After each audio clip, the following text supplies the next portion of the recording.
Cześć, witajcie, witam Was na kolejnym materiale. Jak widzicie, wyruszyła ze mną na kolejną przygodę Natalka we własnej osobie. W ostatnim filmie domagaliście się jej obecności, więc jest. W sumie nie dlatego, po prostu dlatego, że chyba nawet się lubimy. Znajdujemy się obecnie w kamieniołomie Kopulak pod Skarżyskiem Kamienną. Jest to miasteczko na skraju województwa świętokrzyskiego. Dlaczego to miejsce jest tak istotne? I nawet nie tyle co miejsce, tylko obszar. Ano dlatego, że trasą można tutaj bardzo sprawnie przyjechać z Warszawy. Ale pociągiem też jest naprawdę dobry dojazd, więc to jest tak naprawdę kwestia godziny, półtorej. No i jesteśmy. Jest to taki przedsmak gór. Jeśli komuś bardzo tego klimatu brakuje, taką osobą jestem ja, no to jest to w zasięgu ręki, nie trzeba 4 godziny jechać czy stać na jakiejś zakopiance, żeby troszeczkę tego klimatu zasmakować. Oczywiście to nie są te góry, których szukamy. Tutaj deniwelacja jest na poziomie 100 metrów, więc te różnice nie są wielkie, ale zawsze coś. Klimat już troszeczkę czuć, na pewno. Ja za chwilę Wam opowiem więcej o samym kamieniołomie, no a my ruszamy się rozejrzeć. Biwak też już mamy zaplanowany w jakimś miejscu, co z tego wyjdzie, zobaczymy. Dlatego jeśli już Was w jakiś sposób zainteresowaliśmy, to rozsiądźcie się wygodnie, przygotujcie coś dobrego do jedzenia, no a my zabierzemy Was na kolejną przygodę. Miłego oglądania.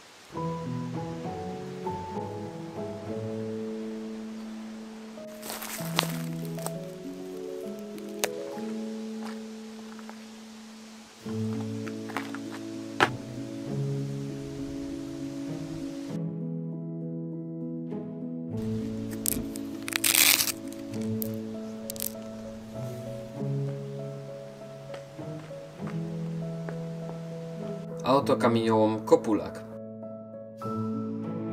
Świadek pradawnych dziejów, gdy ponad 240 milionów lat temu ta ziemia tętniła życiem pierwszych gadów i płazów.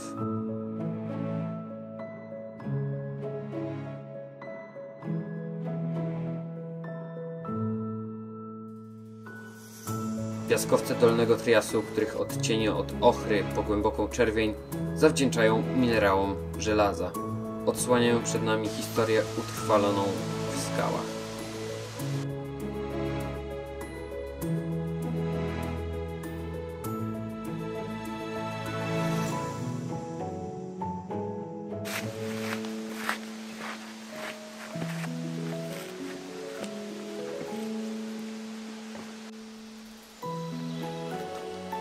Jeszcze nie tak dawno pozyskiwano tu piaskowiec czerwony, z którego wzniesiono część stołecznych zabytków, chociażby pomnik Fryderyka Chopina w Łazienkach Królewskich.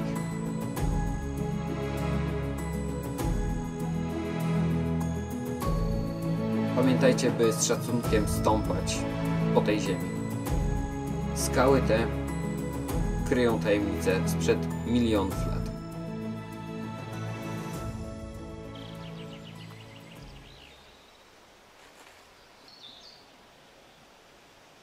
A jeśli chodzi o takie wrażenia empiryczne, no to można się tutaj poczuć trochę jak na Marsie. Że na Marsie jest woda, to nawet by się zgadzało. Nie wiem, czy te drzewa tak pasują koniecznie do scenerii. Trochę gipsu się tutaj też nazbierało, ale generalnie jest to miejsce ciekawe. O zachodzie słońca musi tutaj jeszcze bardziej te kolory podbijać. Cóż, ciekawe, czy ktoś próbował się kąpać w tym jeziorku, zbiorniku wodnym. No na pewno, ale pytanie, jak to się skończyło. W sumie nie powinno być chyba jakichś wielkich zagrożeń, ale nigdy nie wiadomo. My na wszelki wypadek tego nie zrobimy.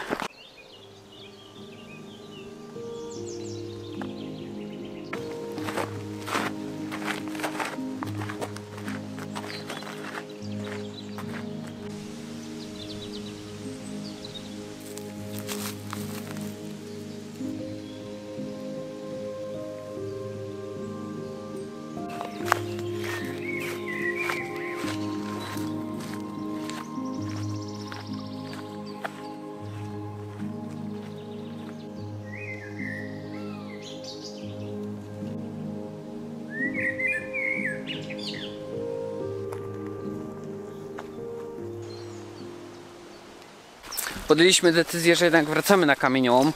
gdzieś tam się spróbujemy rozbić. Jak latałem dronem, to było nawet widać miejsce ogniskowe gdzieś tam na górze, także jest szansa, że będziemy mogli sobie przygotować posiłek w normalnych warunkach. Mamy półprodukty, no ale dobrze byłoby je jeszcze jakoś spreparować odpowiednio. No i też patrząc na nasze tempo marszu, nie doszlibyśmy tam, gdzie chcieliśmy, do takiej starej, opuszczonej leśniczówki. No i też nie ukrywam, że przyjrzałem się jej nieco bardziej. Jest ona bezpośrednio przy szlaku. Szlaku, który jest szeroki i często uczęszczany. Tak. Dlatego jest to kolejna lekcja, że nie zawsze wychodzi wszystko tak jak się chce. Trzeba akceptować to, że jak się jednak idzie na żywioł, spać gdzieś na dziko, no to może wyjść różnie po prostu. Ale w takich momentach głowa do góry, trzeba szukać rozwiązań, a nie siadać i płakać. No i jako, że jutro też jest dzień, to po prostu ruszymy wtedy na oko ziemi.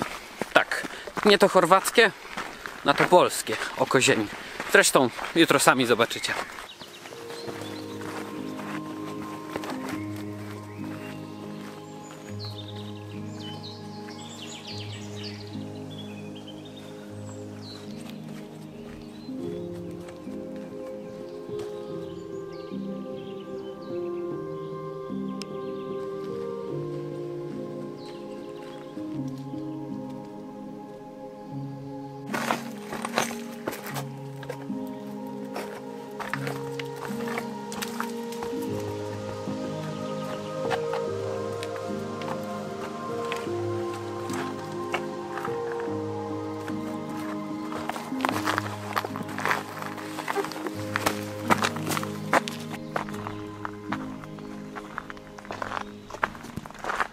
No powiem wam, że tutaj to już w ogóle można się poczuć jak w jakiejś grze. Podłoże jest wyjątkowo odmienne do tego, co prezentują inne części Polski. Powiem wam, że miejscówka to nam też się nie najgorsza trafiła.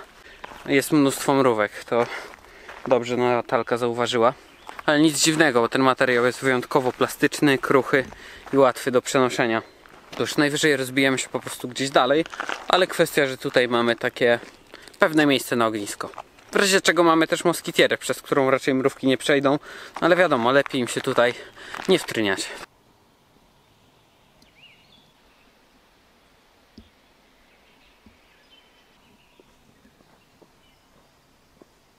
Mamy jeszcze coś takiego.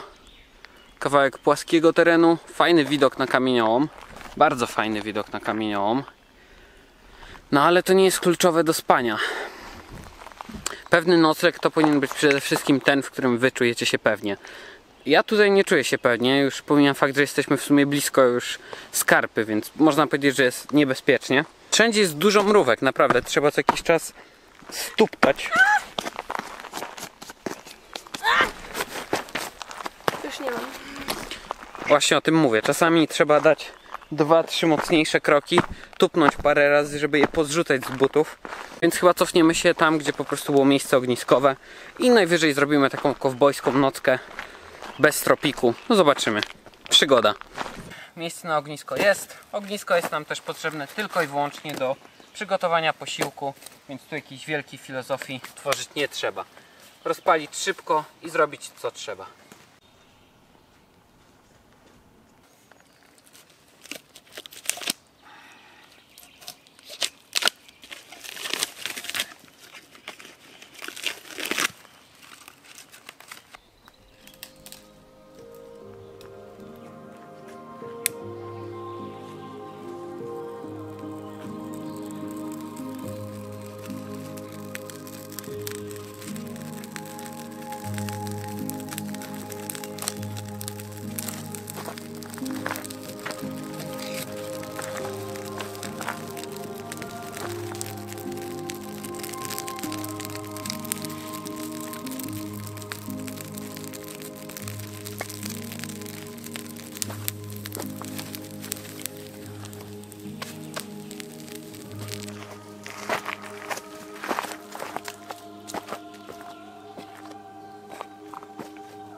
No a na kolację oprócz lekkiej makareny i takiego bardziej stepu chyba, z powodu mrówek, które obłażą nas tutaj przy miejscu ogniskowym, mamy kolację. Mamy posiłek, który dostałem w przepisie od patrona Bartka, którego serdecznie pozdrawiamy, bo to właśnie Bartek wysłał do nas paczkę z prezentami, w której między innymi był kociołek zebra i plecak, który ma Natalka. Więc mamy fajny sprzęt, fajny zestaw. Także dziękuję Ci z całego serca, Bartku.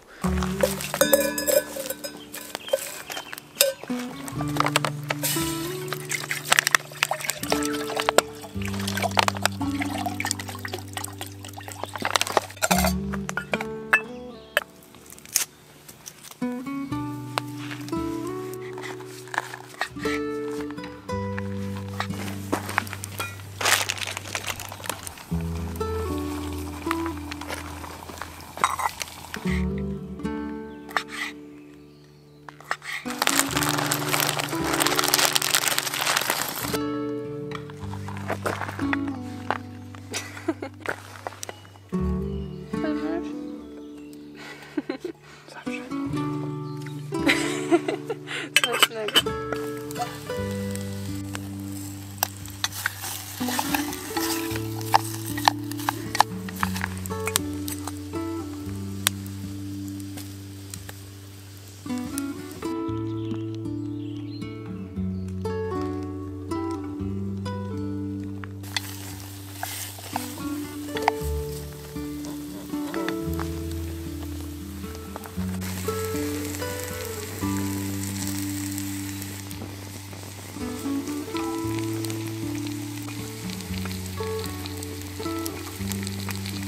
Nie dość, że kupiliśmy na promce masło czosnkowe zupełnie przypadkiem, to do tego mamy jeszcze pomidory krojone z czosnkiem, to już umyślnie, no bo stwierdziliśmy, że w sumie to nie mamy czosnku i nie będziemy kupować. Spróbujemy z takimi gotowymi produktami. Ja z tego co kojarzę, zawsze takie pomidorowe sosy, które mają w sobie bazylię czy jakieś tam inne ziółka, to tak w sumie nie bardzo smakują tymi ziółkami, ale trzeba dać im szansę. No te pomidory ciężko jest ocenić po maśle czosnkowym, które było bardzo wyraziste. Natalka może potwierdzić. Ja jestem ogromnym fanem pomidorów i zawsze jak kupię jakąś dobrą passatę czy pomidory krojone, to praktycznie pół puszki wypijam tak na surowo. Pomidory krojone z czosnkiem dodajemy do chorizo z cebulą, które już samo w sobie jest bardzo aromatyczne.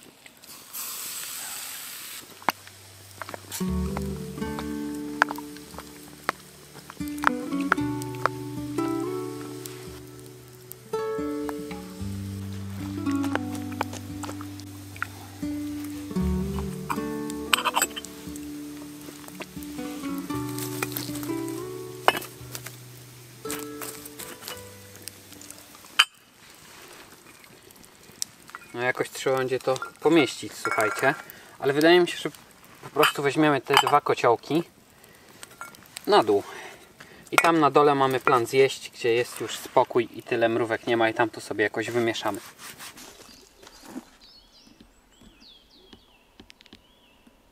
Tak więc mamy nasze dwa kociołki. W tym mniejszym, natalkowym jest sosik. Bardzo prosty, a jak smakuje? Natalka niech jako pierwsza czyni honory. Spróbuj sobie. Tylko jest bardzo gorący, musisz uważać. Dobry? Ale czosnkowy mocny. A nie dodaliśmy w ogóle czosnku, nie? Dodaliśmy dużo masła w sumie. A jednak w tłuszczu się dobrze smak rozpuszcza. Szczerze mówiąc spodziewałem się czegoś dużo bardziej płytkiego, bo jednak jest to kiełbasa, pomidory i cebula. Więc nie jakieś górnolotne danie. Ale wymieszane wszystko ze sobą. Powiem wam, że naprawdę jest ciekawą opcją. Z racji, że do każdego kociołka zebra jest zawsze dodawana taka mała miseczka, to przelejemy ten sosik tu. O. To będzie porcja dla Natalki. Oczywiście w oryginalnym przepisie, tym wysłanym od Bartka. Ser to jest parmezan bodajże, a makaron to spaghetti. No ale my to nieco uprościliśmy tak na cele biwakowe.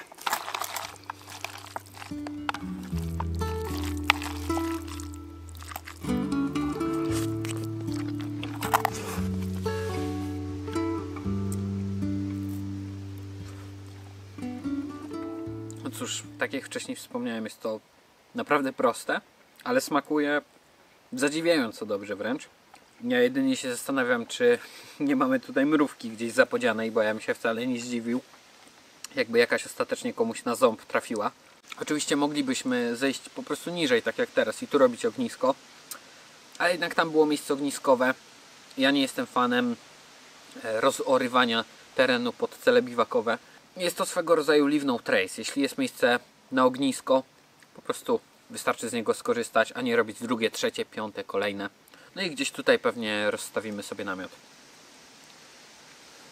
Chociaż noc zapowiada się bezchmurna, więc być może nawet będzie to biwak w stylu kowbojskim. Chyba pierwszy taki Natalki. No właśnie, Natalka, a tobie jak smakuje? Bo, przepraszam, tutaj wyjdzie moja hipokryzja trochę. Chciałem mówić Natalce, ale powiem jeszcze ja coś. Dużo z was zwraca uwagę na to, że Natalka mało mówi i tak dalej, i tak dalej. Ale to głównie przez to, że to ja nagrywam filmy i to jest moje zajęcie od lat, a Natalka jest ze mną tak naprawdę trzeci albo czwarty raz na jakimś wyjściu z kamerą. Dlatego jeszcze się oswaja i jak będzie chciała, to będzie mówić, a jak nie, to po prostu nie będzie. I tak też wam odpisywałem, po prostu nic na siłę, ale teraz chyba chcę coś powiedzieć, także proszę, scena jest twoja. Chciałam powiedzieć, że dodanie po ostatnich naszych... nie chcę mówić. Powiedz jeszcze raz po prostu, od nowa. Ja to wytnę przecież. No dobra. To tym razem danie, które przygotowaliśmy, bardzo mi smakuje. Pomimo Jak to tym razem? Nie, no, takie bardziej wykwintne danie zrobiliśmy. Teraz? Ostatnio, tak, bo ostatnio jedliśmy... Makaron z cebulą, kiełbasą jest wykwintny? Chorizo jest wykwintne. Ostatnio jedliśmy kebaba. No.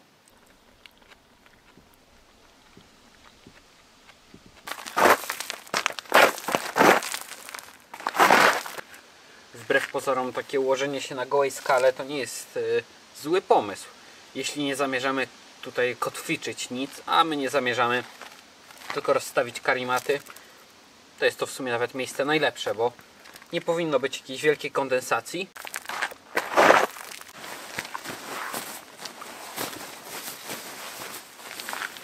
Także rozkładamy śpiwory i kładziemy się spać. Dobranoc. Do jutra.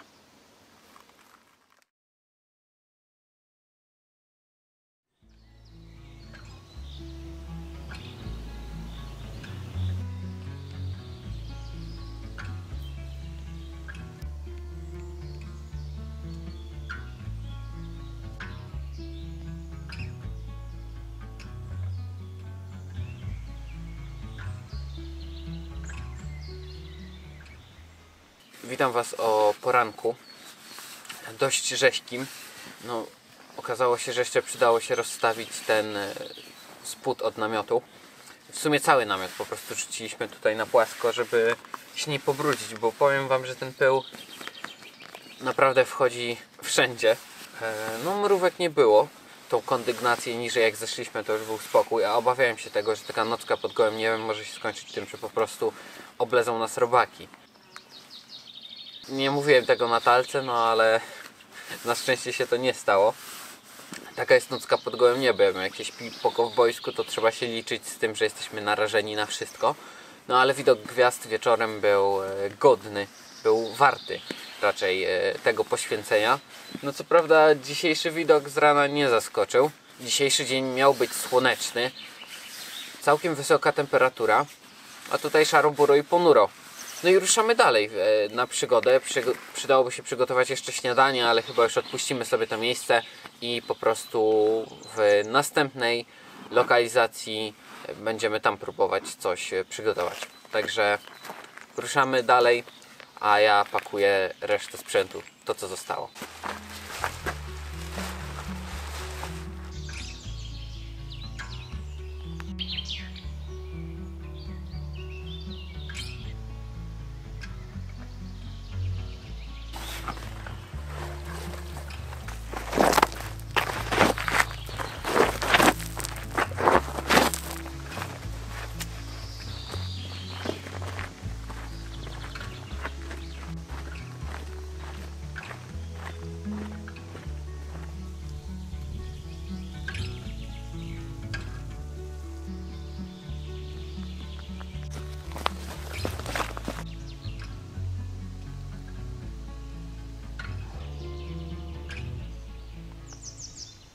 Tak więc opuszczamy ten opuszczony kamieniołom i ruszamy na oczy ziemi.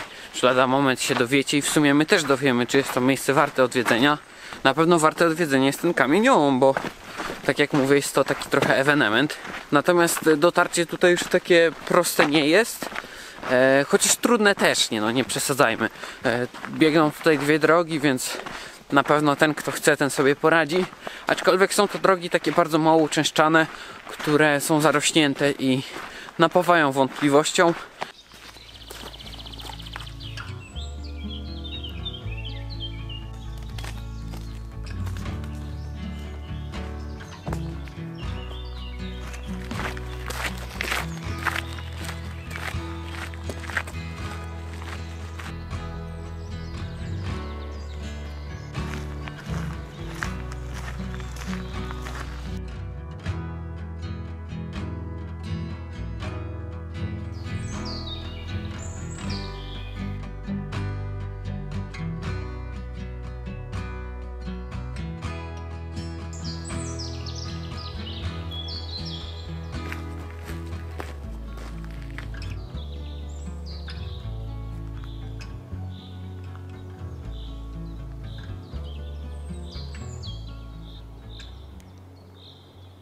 To, co jest niesamowite, pewnie się tutaj powtórzę, już nie wiem który raz, to jest to, że tak blisko mamy klimat górski. Co prawda nie ma górek i dołów, te kotliny, doliny, szczyty, to wszystko nie jest takie wyraźne, jest bardzo rozmyte, a to dlatego, że po prostu góry świętokrzyskie są stare i miały czas opaść, osiąść, rozmyć się i poddać się po prostu procesowi erozji.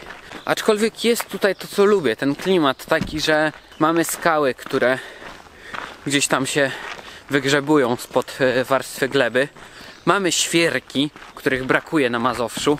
Ten las jest po prostu taki bardziej różnorodny, nie sosnowy, gospodarczy typowo, tylko można odczuć, że ten las ma swoją funkcję i tą funkcję spełnia. I to nie tylko dla ludzi. Rośnie bardzo dużo paproci, no jest po prostu pięknie i blisko Warszawy. Podkreślam to, bo no jednak ma to znaczenie, bo jeśli możemy w 1,5 godziny być w takim miejscu, no to kurczę, to jest super opcja. No a jednak, żeby gdzieś ruszyć w Beskidy, to te 4 godziny trzeba liczyć najmniej. Nie jest to tak popularny kierunek jak Tatry czy Bieszczady. Wiadomo, nie jest to też tak piękny kierunek, no ale mówię, coś za coś.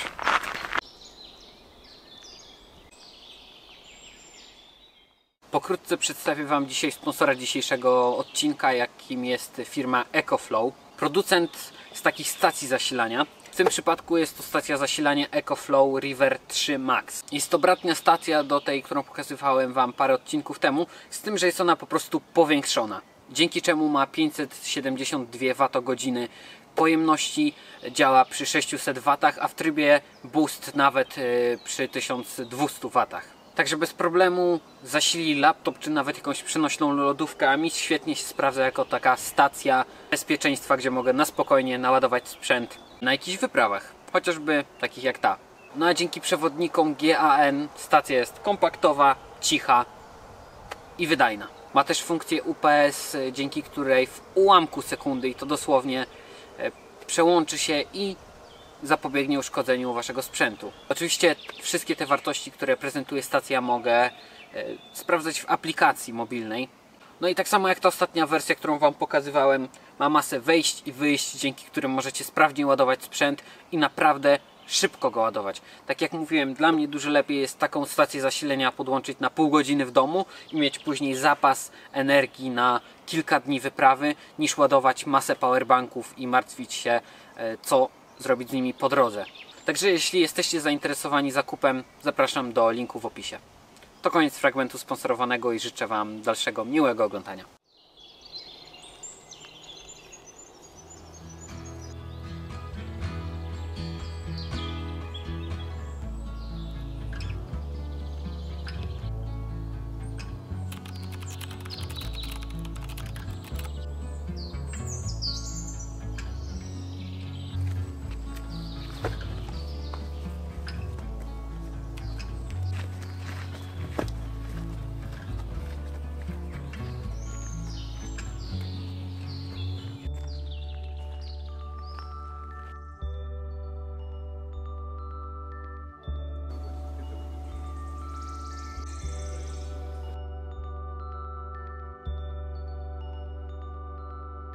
No i z racji, że ogień jest już podtrzymany w tym piecyku, kominku, to skorzystamy.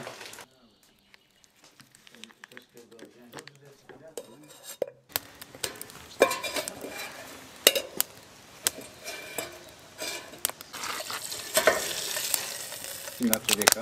Jedyny z Marcin było jedyne z na drogę. I tak się pogoda jest. Reszcie jeden w rękawiczkach. I to zaraz tutaj kolega mi powie, gdzie to można kupić i czy warto. Zdecydowanie warto. W To zwykłym budowlańcu.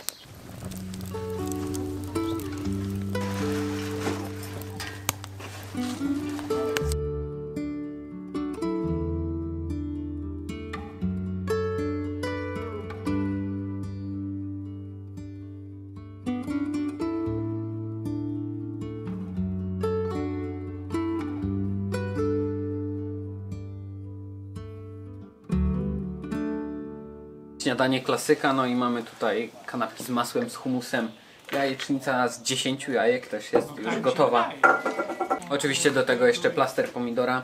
No i na kanapkę kładziemy jajka, to jest mój ulubiony sposób jedzenia jajecznicy. Ja często robię do tego pomidory ze śmietaną, solą, pieprzem, to smakuje mi w sumie najbardziej. No ale co kto lubi, to mamy warunki polowe, więc musimy sobie radzić z tym, z czym mamy. A i tak myślę, że wygląda to nieźle. Jeszcze na maśle czosnkowym.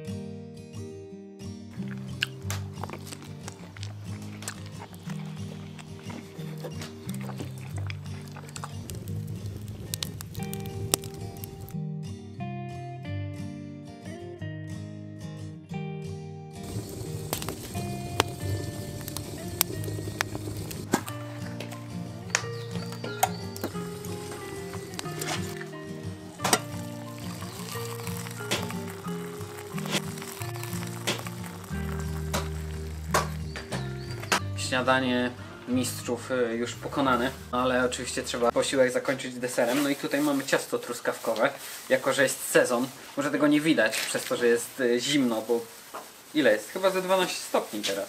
W każdym razie Natalka w domu przygotowała ciasto truskawkowe.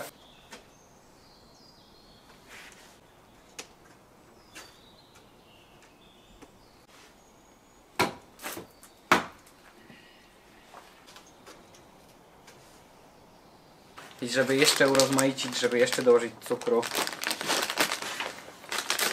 pierniczki toruńskie. Proszę bardzo.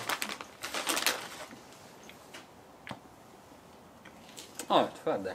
Dopijamy herbatę i ruszamy w drogę powrotną. W pięknych okolicznościach przyrody. Chociaż słyszałem, że niektórym te oczy ziemi przypominają co innego.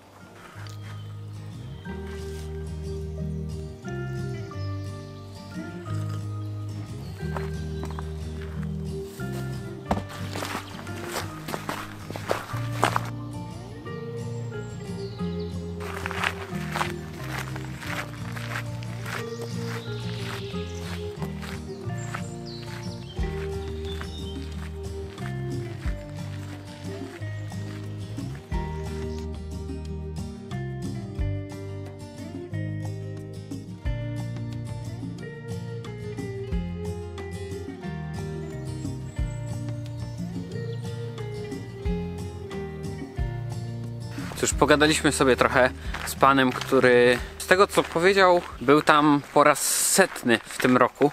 Setny któryś chyba nawet. Praktycznie codziennie tam przyjeżdża.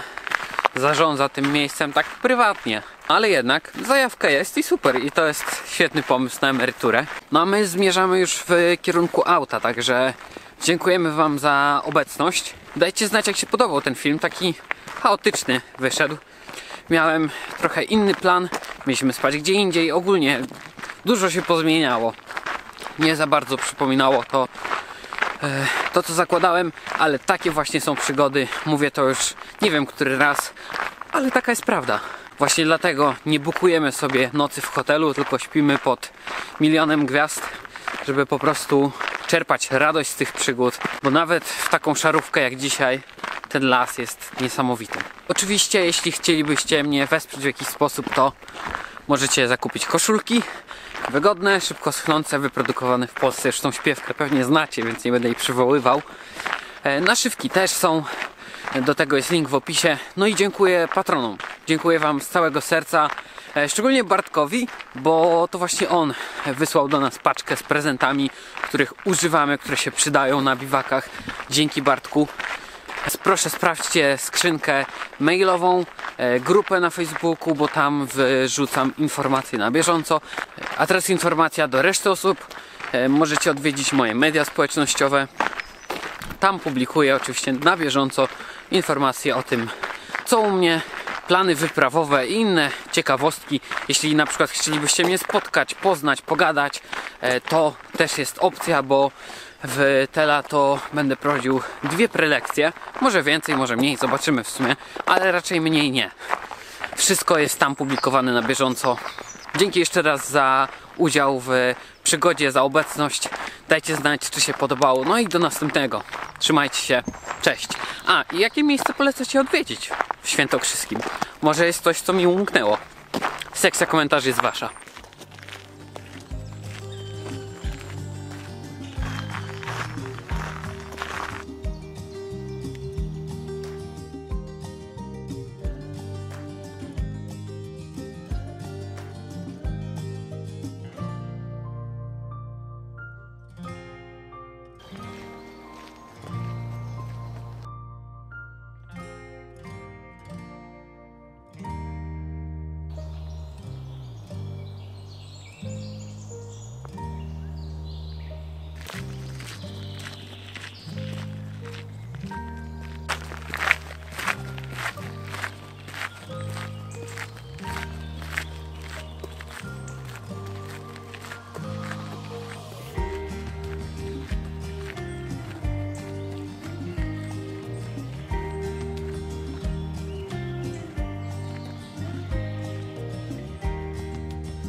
Co by było?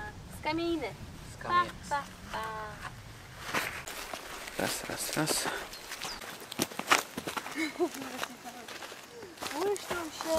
Empiryczne wrażenia. Co to znaczy empiryczne? Jestem ostry? Tak średnio chyba. Nie. Pamiętasz ten film Piąty Element? Tak. To tam te kamienie wyglądają jak te roboty takie. Empiryczne chyba, że tak na własnej skórze. Słuchajcie. Dobra, jeszcze raz. Nie umiem. Okej. Nie wiem w sumie co chciałem powiedzieć. Gadam tak tylko byleby gadać. A. Nie, dobra. A ja też często mówię zdania, a później idzie postawić. Kurde, żeby jeszcze województwo świętokrzyskie mi za to płaciło, co ja tu gadam. A Puszcza Dylewska, wiesz gdzie jest? Nie. A widzisz. A ja wiem, bo ją przeszedłem. Niepołomicką, Świętokrzyską, Jodłową, Dylewską, Białowieską, nie całą. Nie dało rady, nie wolno zresztą.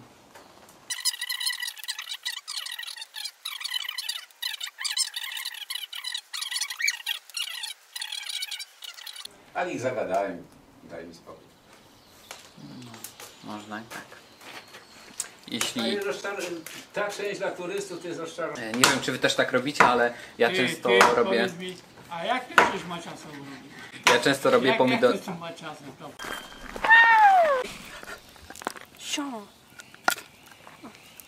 Może być. Widać mnie? Nie widać.